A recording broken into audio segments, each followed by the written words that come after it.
What happened inside the Roman Colosseum wasn't chaos. It wasn't madness. And it definitely wasn't hidden. Everything that took place there followed rules, schedules, traditions people understood without needing them explained.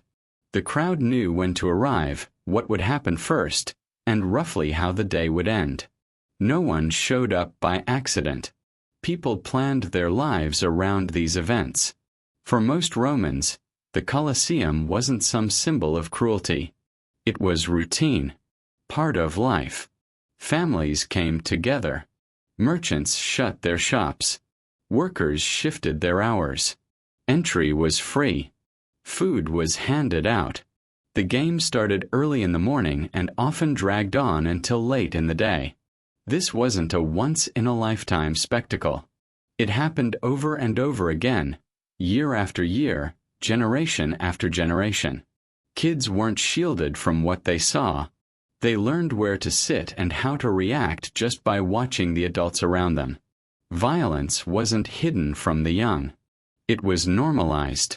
Before this goes any further, one thing matters.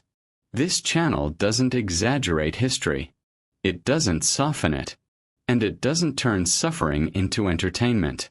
Everything you're hearing is based on records, accounts, and practices that were considered normal at the time. If you're here because you want history as it actually happened, not the comfortable version, then subscribing makes sense. Because none of this shocked the people who lived through it. The Colosseum could hold more than 50,000 spectators. It sat right in the heart of Rome, both physically and symbolically. This wasn't something pushed to the edge of the city. It was central, visible, intentional. What happened there was meant to be seen. The games followed a clear structure. Mornings started with executions. These weren't always violent criminals. A lot of them were prisoners of war, political enemies, rebels, slaves, or people who had challenged Roman authority. Their deaths weren't framed as personal punishment.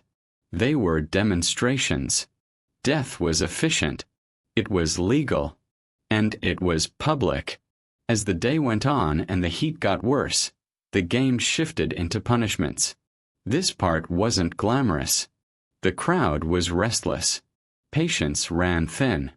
These deaths were quicker, rougher, and more humiliating than dramatic.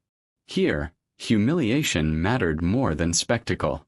Only later in the afternoon did the gladiators appear.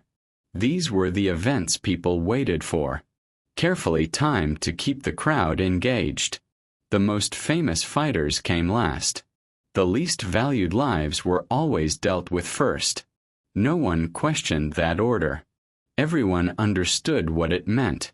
Executions weren't always carried out quietly. A lot of them were staged. Condemned prisoners were dressed up as figures from Roman mythology.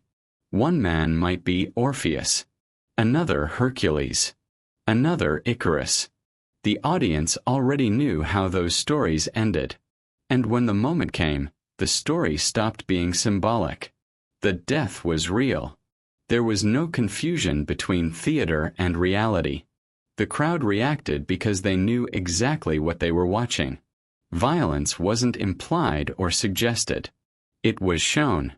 Animals were brought in from all across the empire.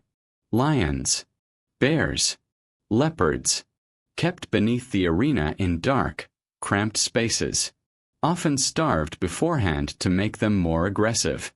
Most prisoners were unarmed. This wasn't competition. It was control. Rome showed its power by deciding who lived, who died, and how long that process took. The animals weren't the real danger.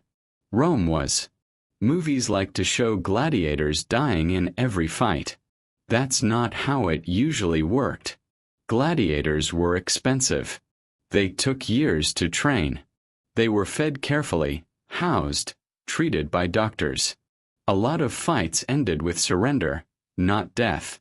Some gladiators survived for many years and became familiar faces to the crowd. That didn't make the arena kind. Injuries were constant. Bones broke.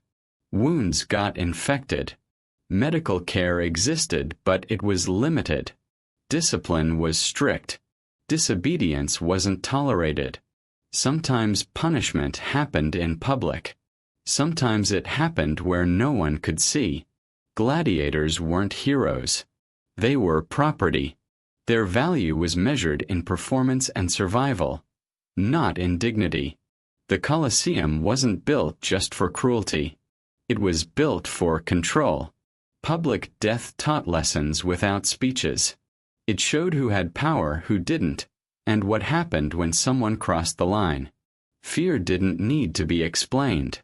It was demonstrated. That's why emperors paid for the games. That's why showing up mattered. The Colosseum wasn't meant to distract people from reality. It was meant to shape it.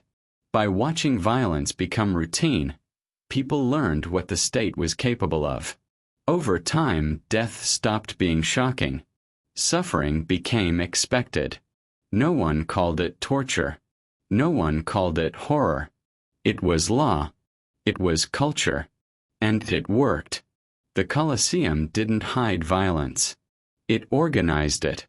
And once violence feels normal, no one feels the need to question it anymore.